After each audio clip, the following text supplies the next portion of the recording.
Hello friends, welcome to the exam fact. आज है 13 जुलाई। आज हम 13 जुलाई से related 10 most important current affairs को डिस्कस करेंगे। साथ ही अन्य एग्जाम फैक्ट की बात करेंगे जो अक्सर एग्जाम का प्रश्न बनता है। तो चलिए स्टार्ट करते हैं आज के पहले प्रश्न से।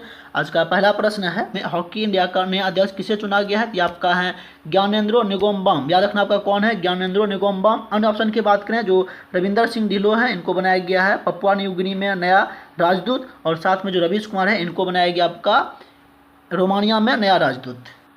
अगर अन्य फैक्ट की बात करें तो जो पूर्व हॉकी इंडिया के अध्यक्ष थे मोहम्मद मुश्ताक अहमद, इनको जो है खेल मंत्रालय के द्वारा इनको इस्तीफा दिलाया गया। और ये अभी जो निगोमबाम भी बने हैं वो आपका मणिपुर के रहने वाले हैं। अब हॉकी इंडिया की बात करें जो स्थापना हुआ आपका 2009 में, और इसका मुख्यालय कहाँ आपका नई दिल्ली में।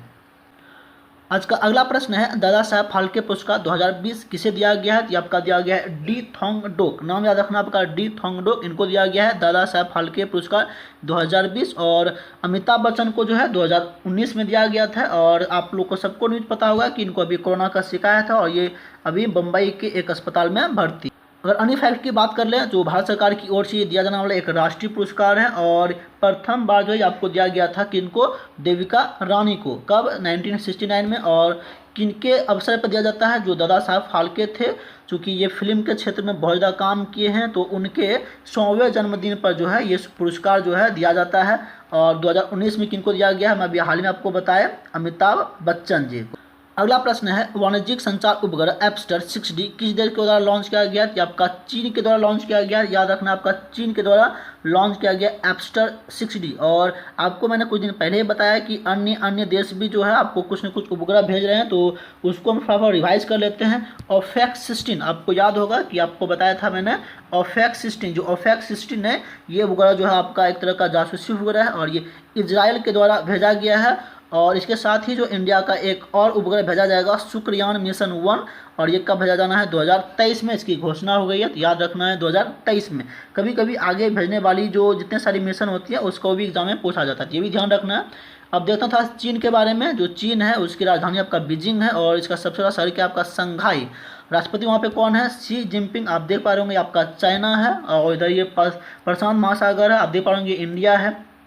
तो ये जो है इसके अंडर में आता है, और ये ऊपर में आपका रूस हो गया।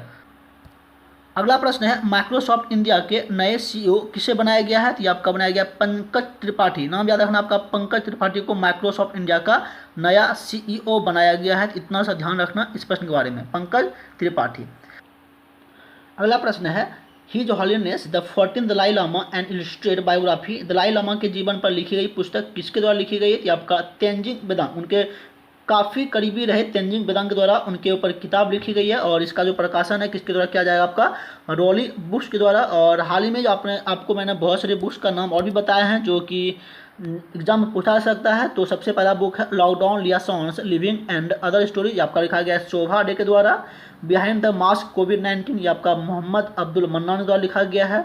Getting competitive A practitioners guide for India, ये आपका लिखा गया है RC भार्गव। इतना ध्यान रखना, ये प्रश्न पूछा जा सकता है बुक के तौर पे, क्योंकि कोई भी आज एग्जाम में बुक बहुत ज़्यादा पूछा जाता है। अगला प्रश्न है, एक पैर से 101 बार छलांग लगाकर सोहम मुखर्जी ने Guinness book of world record में नाम दर्ज किया है। वह किस देश के हैं? तो आपका वो भारत के हैं। हालांकि ये संयुक्त अरब अमीरात के दुबई के रहने वाले हैं। याद रखना ये आपका दुबई के रहने वाले हैं और ये भारत के ही हैं। और 101 बार छलांग लगाया। हालांकि उन्होंने जो है ऑफिसर के सामने करीबन 110 बार छलांग लगाया, जबकि 9 को अमान्य करार दिया गया। तो कुल मिला के 101 बार वो एक पैर से छलांग लगाए। ये आपका सोहम मुखर्जी और इनके द्वारा ही लगाया गया, और ये वर्ल्ड में रिकॉर्ड बना है Guinness book of world record में। इतना सा ध्यान रखना इसमें बारे में। नाम क्या है आपका, सोहम मुखर्जी। और इस तरह का प्रश्न अक्सर एग्जाम में बनता ही बनता है।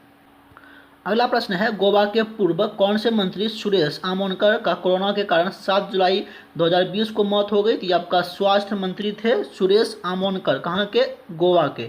तो इतना सा ध्यान रखना, 7 जुलाई को जो है इनका कोरोना की वजह से मौत हो गई। सुरेश आमोनकर गोवा के पूर्व कौन थे, स्वास्थ्य मंत्री। अगला प्रश्न देखते हैं। अगला प्रश्न है, देहिंग पटकाई वन्य जीव अभयारण्य को राष्ट्रीय उद्यान घोषित करने की घोषणा किस राज्य सरकार द्वारा किया गया है? तो आपका असम के द्वारा किया गया है। याद रखना, देहिंग पटकाई वन्य जीव अभयारण्य ये आपका कहाँ पे है, असम में है। और इसको जो है अब राष्ट्रीय उद्यान घोषित करने की घोषणा की गई है। अब देखते हैं असम के बारे में और भी क्या क्या फैक्ट्स पूछे जा सकते हैं। जो असम है इसकी राजधानी आपका कहाँ पे है, दिसपुर। और इसका सबसे बड़ा शहर क्या आपका गुवाहाटी। मुख्यमंत्री कौन वहाँ पे सर्बानंद सोनोवाल, और आपका वो किससे हैं भाजपा से हैं। गवर्नर कौन है जगदीश मुखी। लोकसभा में वहाँ पे कितने सीटें हैं 17। राज्यसभा में कितने हैं 7। और ये अक्सर एग्जाम का पार्ट बनता है कि जो माजुली है, माजुली द्वीप, वो विश्व की सबसे बड़ी नदी द्वीप है, या कहाँ पे पड़ता है आपका आसाम में ही पड़ता है। अगला प्रश्न है, हाल ही में भारत और किस देश के तटरक्षक बल के बीच समझौता ज्ञापन पर हस्ताक्षर हुआ है। तो आपका इंडोनेशिया है। तटरक्षक बल, ये ध्यान रखना, आपका तटरक्षक जो बल है जो समुद्र के किनारे रहते हैं उनके बीच में हस्ताक्षर हुआ भारत और इंडोनेशिया। आप देख पा रहे हैं आपका ये इंडोनेशिया है, और इंडोनेशिया जो आपका दक्षिण पूर्वी एशिया का एक कंट्री है और ये एक तरह का द्वीप की तरह है। अब इसके और भी फैक्ट को देख लेते हैं जो एग्जाम का प्रश्न बन सकता है। तो सबसे बड़ी बात कि जो ये उद्देश्य आपका क्या है, समुद्री संबंधों को बढ़ाना, यानी कि जितने सारे वहाँ पे खोज होंगे, सुरक्षा, साथ में समुद्री प्रदूषण होंगे, उनको मिलके सॉल्व करना है। तो ये सारे संबंधों को लेके जो है इसमें समझौता हुआ है। अब इंडोनेशिया के बारे में और भी फैक्ट देख लेते हैं। जो इंडोनेशिया, इनकी राजधानी आपका जकार्ता हुआ करता था, बट इसकी राजधानी जो है आपका 2019 में चेंज कर दिया गया है। जोको विडोडो ने इनकी घोषणा कर दी कालीमंतन। और कालीमंतन का आपका पूर्वी बोर्नियो द्वीप में स्थित है। याद रखना, कालीमंतन आपका इंडोनेशिया की नई राजधानी बनी है। अगला प्रश्न देखते हैं। अगला प्रश्न है, विश्व मलाला दिवस प्रतिवर्ष कब मनाया जाता है। आपका मनाया जाता है 12 जुलाई को। याद रखना, आपका विश्व मलाला दिवस, ये मलाला है और ये आपका पाकिस्तान से है। फैक्ट क्या है हम लोग इसके बारे में देख लेते हैं।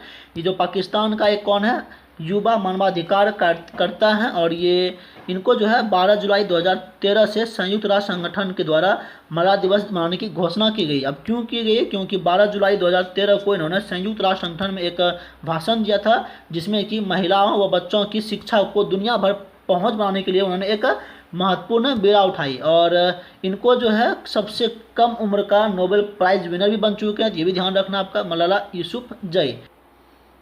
आज के करंट अफेयर्स का प्रश्न आपको कैसा लगा, आप कमेंट करके जरूर बताएंगे। प्रत्येक दिन इसी प्रकार की जानकारी के लिए आप चैनल को अभी सब्सक्राइब करें, साथ ही अन्य दोस्तों को अपने व्हाट्सएप, फेसबुक, टेलीग्राम जैसे सोशल नेटवर्किंग साइट पर इस चैनल को जरूर शेयर करें। आज के करंट अफेयर के लिए इतना ही। हम लोग फिर कल मिलेंगे, तब तक आप घर में रहें, सुरक्षित रहें और तैयारी करते रहें।